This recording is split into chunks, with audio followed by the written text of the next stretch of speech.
Everybody, John Meadows here, and today we have another special guest like we usually do, and you may know Mario.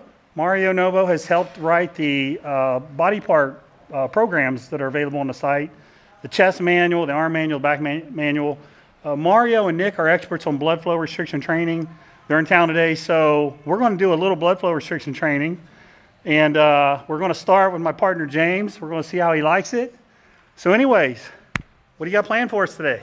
All right, so today we're basically going to walk through what would be more of a high volume, near end stage BFR program. That means that we've got some years under his belt of training, so we think he'll be able to tolerate this.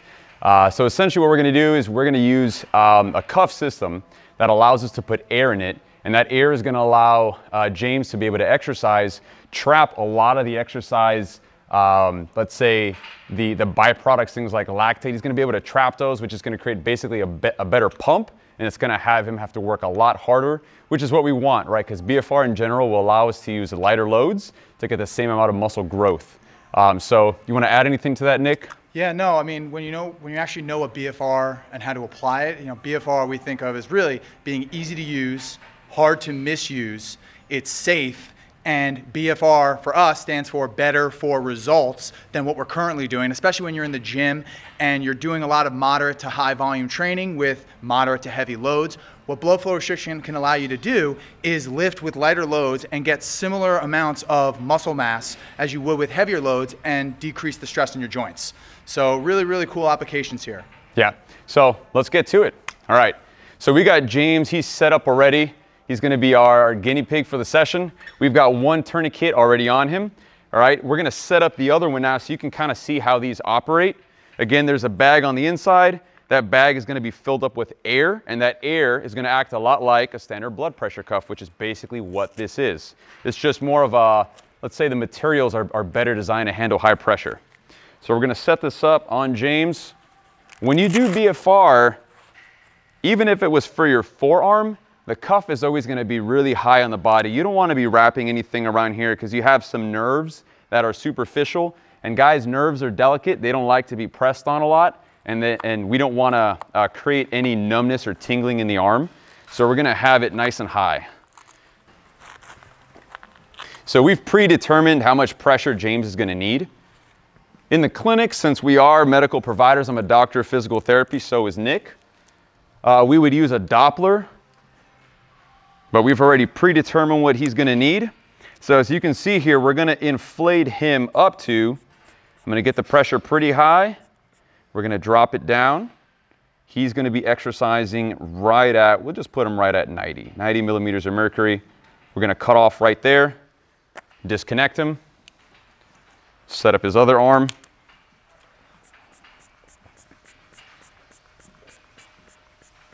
Again, we're going to drop the pressure.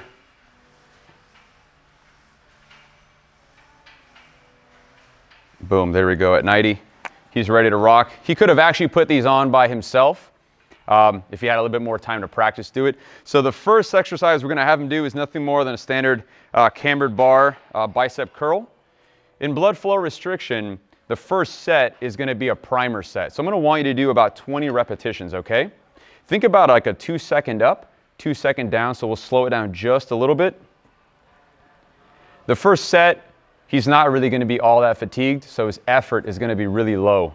As we continue with these sets and that fatigue sets in, the effort's going to go high. He's going to feel it. We'll chime in with him as he goes and kind of get some feedback. How does that feel right now, James? Feels good? Yeah, definitely you're going to have some tightness around there. A lot different than a knee wrap, right? Yes.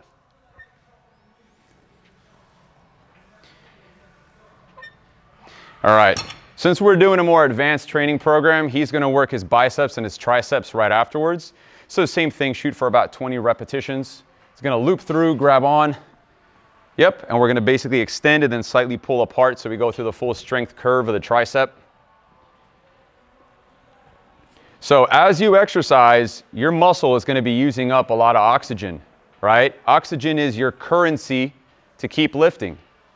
Well, as you run out of oxygen because the exercise lasts a long time, or because the intensity is really high, you're gonna start to feel that burning sensation.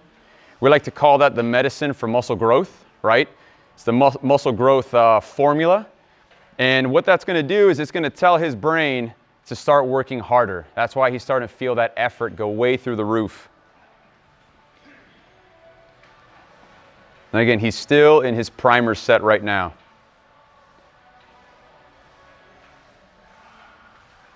Doing all right?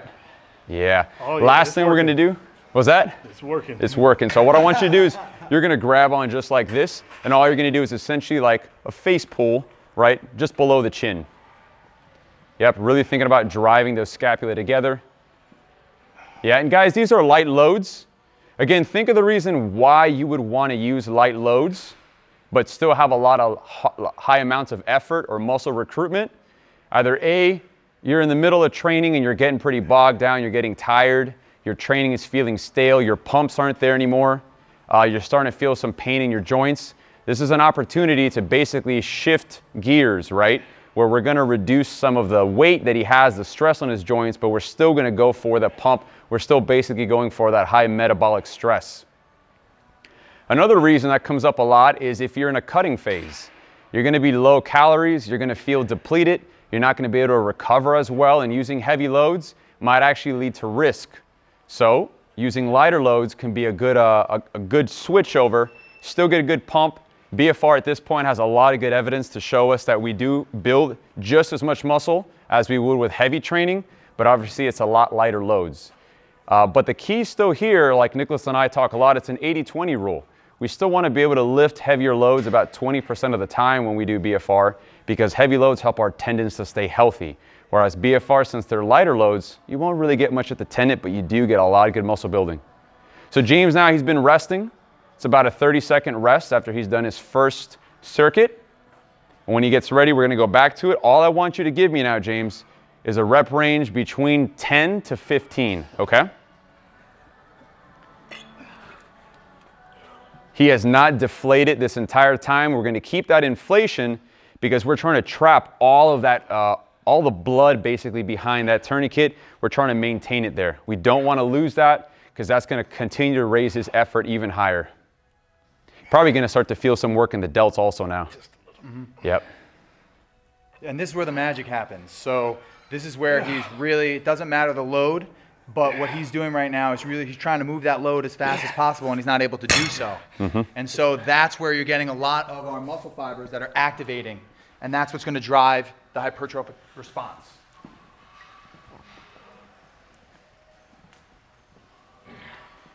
How's it feeling now? Definitely much more muscle activation. Yep, much more, right? A lot of volume in there. Yep. Now, bodybuilders are pretty used to high volume work. So the science is right there with you guys. We're really helping to drive a lot of what you need. And really, I think the most important thing about BFR is just having the right kind of programming. Like Nick said earlier, it's safe to use, but the programming is still where the key's found. Here's your last one, and then again, we're going for another 30-second rest period.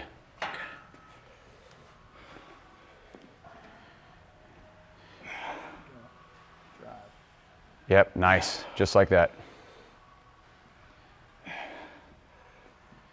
You're gonna start to see a lot more vascularity on his arms. Why that's happening is because his body is trying to do something with all that blood. So his veins are gonna dilate, his arteries are dilating, and all that blood's gonna go somewhere.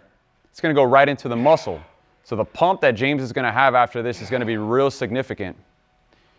We've had some lifters even do some of this prior to going on stage, not doing a lot of work to create a ton of fatigue, but just to have that small little pump period. And the pump does last for, I'd say on average about, would you say maybe like 10, 15 minutes, with the biggest amount of pump being probably within the first 3 to 5 minutes that you'll have. All right, we're gonna wait another 30. This will be his third round that he's gonna do, and then after that, he's got one left. Again, the repetitions can start to go down now, because it doesn't matter as long as he's giving us max effort in this last in these last 2 circuits. All right, you ready? Yeah. All right, so I'm looking for a rep range right now, basically between 8 to 12. There it is, man, there it is. Remember, use your glutes, squeeze those glutes if you need to act as a foundation. Nice. So if James wanted to repeat this workout, in the beginning he can do it twice a week. That's going to be more than sufficient. As he gets better, he might be able to do it 3 times a week, but beyond 3 times a week, he's not really going to need to do. Which is nice. We're really saving time. There's one thing that, as Nicholas mentioned, better for results, right? Or we can think better, faster results also. Accelerating human performance and recovery. Yep. These are all things that blood flow restriction can help with in the bodybuilding community for sure. Another cool thing that's happening is that his effort is so high, his heart rate is having to work pretty good. So you talk about cardiovascular conditioning, he's getting it through weightlifting right now. Yeah. Yeah. And we know that that's happening because he's sweating. That sweat, right, is part of that nervous system that your body uses to prepare for stress. Nice, good job. Remember, 8 to 12. Use those glutes, squeeze those glutes. There it is.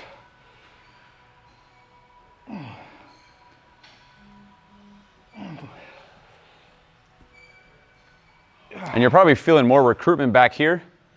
Yep. You guys consider that our muscles, they have a big system of redundancy. So as the biceps and triceps get tired and they help us to raise and extend our arm, all the other muscles are going to have to work a lot harder. Because a lot of the times the question comes up where people say, man, I get what happens below, but how does this help my delts? How does this help my pec and my back grow or my glutes grow? It all has to do with effort. The more fatigue you have and the harder the effort and the faster the movement that he's trying to perform once he's already had all that blood buildup, the more we see these muscles contract, and they actually do grow. All right. And also with that exercise selection with the rear delt pull, we're actually getting biceps and triceps. Yep, getting brachialis, brachioradialis. All right, man, here's the last one. You got this, James? Same rep range? So this rep range can be as low as 6 to 10 if you need to, okay? We're just going down. But yeah, maintain that max effort. Come on, max effort. Let's go, drive it. Drive it, come on, squeeze those glutes. Let's go. Move Good, that weight 3. as fast as possible. There it is, good. 4, 5, one more. Drive, good. There it is, nice. Oh, ooh. I wouldn't let the smooth taste fool you. It's difficult. All right, 6, as fast as you can, come on. Good force, there it is, come on, 2, 3, 4, 5, one more, come on. 6, there it is. Come on, you can do this. Finish up strong. 1. Use the glutes, come on, still good form. 3, 4, 5. All right, we're gonna buddy up here, Nick. You can deflate him on that side. I'm gonna deflate him over here. Let's get these tourniquets off of him.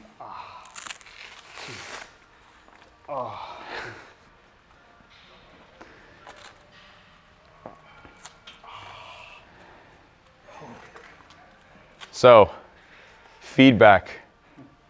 Feedback. I actually got much more activation in muscle recruitment doing it this way versus trying to use some heavy weight. Yeah. I really had to force them reps. But it wasn't about using body momentum. Mm-hmm. You really had to incorporate some muscle to get that weight to move it. It was definitely hard. Yeah. A lot of volume. Yeah. And you could actually feel all of. Yeah, you could probably also feel your forearms and I'll probably feel pretty pumped as well. Yeah. Because mind you, it's not just the main we call like a primary mover working. Everything else has to kick in. And as we know about fatigue, his arm needs his shoulder. This has got to be stable for this to move. And as this gets tired, this has to kick in more. So a lot of those questions that people ask, can this get the pec? Can this get the delts? It can, but it really requires you to work at that little bit of an extra level. And that's where the programming is important because we don't want to jump the gun too quick. Yeah. So, because I literally had to start squeezing the bar harder just to get it to moving. Mm-hmm. So you were forced to incorporate everything. Yeah, and this is where a lot of your education, anytime you're trying to learn how to do an exercise or you're a coach and you're trying to teach somebody, the education comes without the cuffs on you. Where the work comes in afterwards is you understand what you need to do, you understand grip, you understand execution.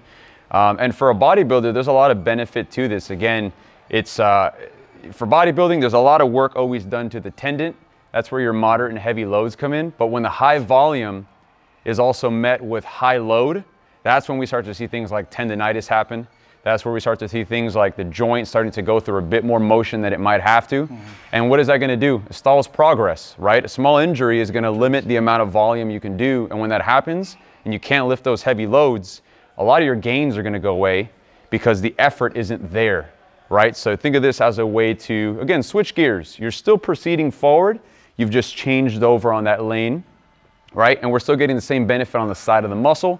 And what you'll find a lot is that you have a lot less pain when you do BFR. You'll feel a lot better. So you can actually then start to go back to your moderate and heavy loads and build that back in. BFR is not a miracle tool to use. It's a tool. So like any tool, you have to understand how to program it and how to wield it. Because if not, it's like having a hammer and everything looks like a nail. You're going to mess up somewhere. So we feel a lot of the time we've spent in the research has really helped us to identify which population receives the right kind of programming. So. And then one thing to really harp on too, when we talk about pain, Mario brought it up, is that when we train with pain, our muscles actually we can't activate as much muscle tissue as we want to activate. And so when we're having an injury, when we're trying to train through it, that's all fine and dandy, but what blood flow restriction can do now is reduce some of that load and allow you to activate those muscle fibers that might not necessarily be able to be 100% activated when we're training with moderate to heavy loads. So it allows us to continue to train with an injury, but also maximally recruit our muscle fibers, which is really important for continuing on the gains train. All right, so if you guys want to learn more about blood flow restriction in a really easy packet to read, you can visit us at www.thebfrpros.com, and you can go download our free startup guide. The startup guide is essentially going to walk you through what is BFR, how it's being applied right now, both in the clinical setting and in the performance setting, and what tools you can start to use it with. Minding with blood flow restriction, it really is about the tools. But more than anything, we want to make sure that you guys are doing it safe so that you're going to be able to see the best gains possible. If you want to follow us on social media, it's also going to be at the BFR Pros. And if you have any questions, you can find our email addresses there, which can be info@thebfrpros. So guys, thank you for tuning in for this video. If you have any comments and questions, please leave them in the bottom area, and let's get them gains.